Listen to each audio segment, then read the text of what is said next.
vieillard, c'est un vieillard. Les contes que l'on connaît, les plus anciens, qui ont été écrits il y a très longtemps, plus de 6000 ans, nous attestent que beaucoup des histoires que l'on raconte, que l'on connaît, en fait, peuvent avoir 8, 10, 12 000 ans. En général, elles sont nées au début de l'agriculture. Et c'est un art qui, petit à petit, essaye de survivre à la modernité. Il a un petit peu de mal parce que aujourd'hui, on est très habitué à voir des images en dehors de nous. Alors que vous allez voir, quand on écoute une histoire, on produit l'image en nous. Ce n'est pas une présentation, c'est une évocation. Alors ça fait du bien de changer d'art, de changer d'air, d'écouter un petit peu les vieillards, les arts vieux. Le problème avec les contes, c'est qu'ils font ce qu'ils veulent. On prévoit d'en raconter un et c'est un autre qui monte. Alors, je vais obéir au conte qui m'a demandé d'être raconté. C'était pas du tout ce que j'avais prévu.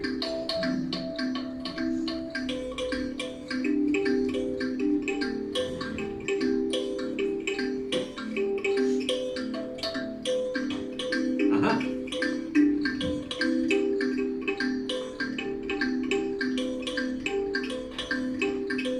Il était une fois, pas deux, pas trois, rien qu'une fois. Il était une fois, et c'est la vérité ma foi, il y a très longtemps, dans un petit village du Burkina Faso, le pays des hommes intègres en Afrique de l'Ouest, deux margouillas. Quelqu'un sait ce que c'est qu'un margouillat? Vous ne savez pas? C'est un espèce de petit lézard, grand comme ça, un espèce de gecko plutôt. Et ça fait partie du paysage quotidien en Afrique de l'Ouest des gens. Et ces deux margouillas, ce matin-là, étaient sur la place du village et ils se battaient. Hey, toi là, dis donc, qu'est-ce que t'as? Tu veux que je te latte ta tête? Oh, s'il te plaît, tu peux pas causer comme ça. Le mec comme toi, j'en fais du jambon vinaigrette et je te colle une mandale et je te latte la tête. Tu peux pas car je te colle un marron qui va te faire mal. Crois-moi, ça bête. Lâche-moi les baskets. Oui, se dit le chien. C'est pas possible. On ne peut pas laisser deux margouillards se battre comme ça. Il faut faire quelque chose. Il faut lutter contre cette violence. Nous devons tous nous lever, tous unis contre la violence structurelle de ce pays. Bon, d'accord. Le chien a vu que personne ne se levait, personne ne voulait rien faire, alors il s'est dit, moi, je vais aller séparer les margouillards moi-même. Il faut faire les choses soi-même. Alors le chien s'est mis entre les deux margouillards qui étaient en train de se battre, a essayé de les raisonner, de les calmer, ping, ping. Il a pris deux coups de poing, il a perdu deux dents, puis il s'est dit, bon ben moi tout seul, je ne vais pas y arriver, il faut que quelqu'un m'aide. Mais qui? Ah, je sais, le coq va m'aider. Bien sûr, le coq, un animal fier, puissant, macho, moitié français d'ailleurs le coq, non? Avec toutes ces poules là, hein? Oh non, mais le coq va m'aider. Hé le coq, il y a deux margouillards qui se battent là, sur la place du village, il faut faire quelque chose. Le coq le regarde et dit, bah, qu'est-ce que tu veux que ça me fasse? Deux margouillards qui se battent, c'est pas mon problème. Moi, je m'occupe de mes poules, et le reste, j'en ai rien à faire. Oh, pendant ce temps-là, les deux margouillards continuaient de se battre.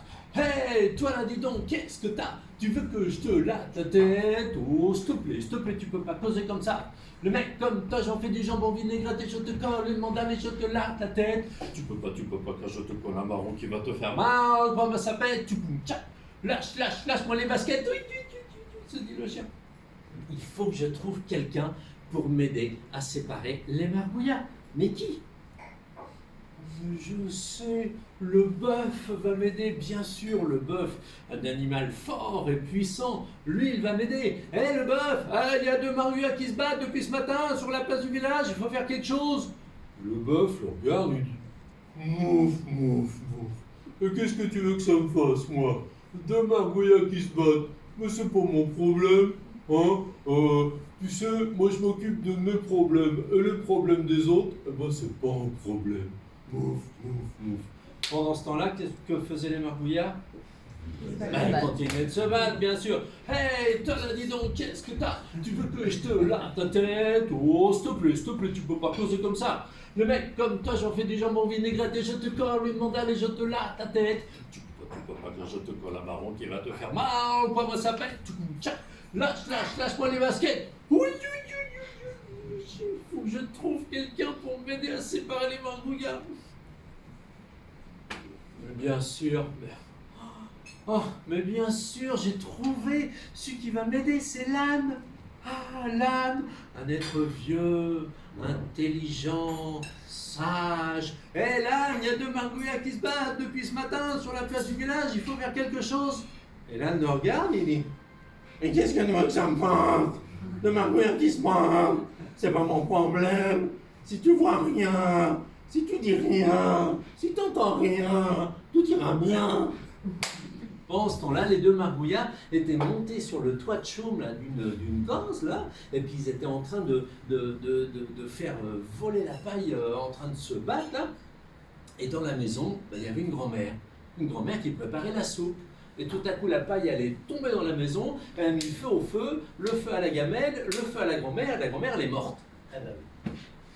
Alors quand les gens ont vu l'incendie, ils étaient au champ, ils ont tous laissé leur dabat, et puis ils sont vite rentrés pour éteindre l'incendie. Alors ils ont été prendre l'âne, ils l'ont chargé avec des gros seaux d'eau bien forts, bien lourds pour éteindre le feu. Et après, il y avait la grand-mère morte, il fallait faire l'enterrement. Mais au Burkina Faso, dans les villages, quand une personne âgée meurt, les gens font une fête qui dure 3 semaines où le tambour doit battre pendant 24 heures sur 24 durant les 3 semaines, parce que ça veut dire que cette personne, elle a bien vécu pour réussir à aller à cet âge avancé. Et pour faire la fête, on a besoin des gens, on a besoin de musiciens, de danseurs, de conteurs aussi.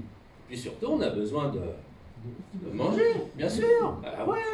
Alors, les gens, ils ont pris le bœuf, quick. Ils ont pris le coq, quick. Et puis ils ont fait une bonne nourriture pour tout le village. Et qu'est-ce qui s'est passé avec le chien? Le chien a été voir l'âne puis lui a dit, alors, deux margouillards qui se battent, c'était pas ton problème? Ben regarde, le coq est mort, le bœuf est mort, et toi là, t'as une sciatique, d'avoir porté autant d'eau comme ça, t'as besoin d'acupuncture, Et le conteur qui m'a raconté ce conte il y a très longtemps au Burkina Faso rajoutait bien entendu à la fin que quand dans un village il y a un problème entre des petits, tout le village doit se réunir pour le résoudre parce que le problème de la minorité finit toujours par être le problème de la majorité. Et on le connaît bien ce problème en ce moment au niveau mondial, non? Et moi, ça m'a toujours fait penser, ce conte, à ce que disait un chef spirituel amérindien qui comparait sa civilisation à la civilisation moderne. Et lui, il disait, dans la société moderne, quand un enfant naît, on rajoute un petit carré. Mais dans ma société à moi, quand un enfant naît, on agrandit le cercle.